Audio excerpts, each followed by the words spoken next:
Топтаманың бірінші кітабы «Тірі Құдайды тану». Неліктен осыдан бастамасқа? Өйткені барлығы осыдан басталады. Және барлығы осымен аяқталады. Бұл Құдай туралы білім. Құдай туралы өте маңызды фактілер бар. Бұл Құдайдың кім екенін түсіну. Біреу, ал мен күні бойы Құдайды мадақтаймын деп айтуы мүмкін. Жақсы, сіз мадақтайтын Құдайды сипаттап беріңіз. Ол шынайы ма? Қараңызшы, бұл менің жүрегімнің сезімдері туралы емес. Бұл Құдайдың кім екендігі туралы. Біз ақиқат туралы айтып отырмыз. Біз шындық жайлы айтып отырмыз. Білесіз бе? Мен жексенбінің таң аптаның ең үлкен пұтқа табынушылық уақыты болу мүмкін екенін жиі айтатынмын. Өйткені сансыз адамдар өздерін тани алмайтын Құдайға ғибадат етеді. Сондықтан біз бұл Құдайдың кім екенін жүректен емес, жазбалардан түсінуіміз керек. Және бұл фактілерді түсіну бізді Құдайды тануға жетелейтін. Құдай туралы негізгі киелі кітаптық шындық болып табылады. Міне, сонда сезімдер келеді. Бұл қарым-қатынас. Сонымен қатар, біз барлық жауаптарды білгісі келетін әлемде өмір сүреміз. Қандай да бір жолмен сенім, Құдай не істеп жатыр? Неліктен бұлай болып жатыр? Мен қалай жауап беруім керек? Бірақ мұнда біз қарастыруымыз керек болатын нәрсе бар. Егер бұл дүниеде мен түсінбейтін көп нәрсе болса, менің өмірімде мен ешқашан түсінбейтін Құдайдың істері болады.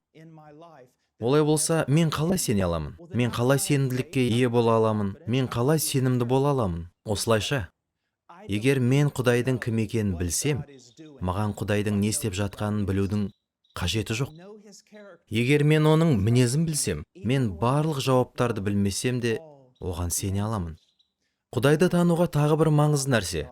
Егер сіз Құдайдың кім екенін түсінбесеңіз, Құдайдың құтқару жұмысы, яғни Иса Мәсіхтің біздің күнәларымыз үшін өлгенін түсіне алмайсыз. Адамдар, білесіз бе, мәселе адамда деп жиі айтады. Дәл солай емес. Немесе тек онда ғана емес. Бұны осылай айтайын. Мұнымен не айтқым келді? Егер ұйымдасқан қылмыскер қандай да бір жан түршігерлік қорқынышты қылмыстар жасап, полицияға ұсталса, ол соттаушының алдына шығады. Егер бұл соттаушы ол сияқты жемқор болса, онда ешқандай мәселе болмайды. Ол сот залына кіріп, соттаушының оған ұқсамайтынын білгенде ғана, міне сонда мәселе туындайды. Және өтеу қажеттілігі пайда болады. Бұл соттаушы шын мәнінде әділ. Мәселе осыдан басталады. Құдайдың қаншалықты әділ және киелі екенін түсінбейінше, күнәһарлар ретінде біздің мәселелеріміздің қаншалықты маңызды екенін түсіне алмаймыз. Сондай-ақ біз Құдайдың қаншалықты әділ және киелі екенін, және Мәсіхтің осы ісіне әкелген Құдайдың ұлы сүйіспеншілігін түсінбейінше, құтқару жұмысын түсіне алмаймыз.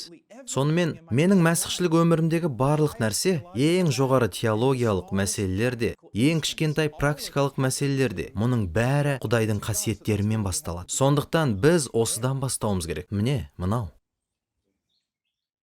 Бұл қаншалықты маңызды? Бұл өте маңызды шындық. Бұл Құдай кім? Бұл кітап Құдайдың қасиеттері туралы. Бұл сіздің шексіз Құдайды зерттеуіңіздің басы мен соңы емес. Бұл тіпті өлгенде де болмайды. Сондықтан ол мәңгілікке жалғасады. Бірақ бұл әлі бастамасы. Сіз бұл кітапқа бірнеше рет ораласыз.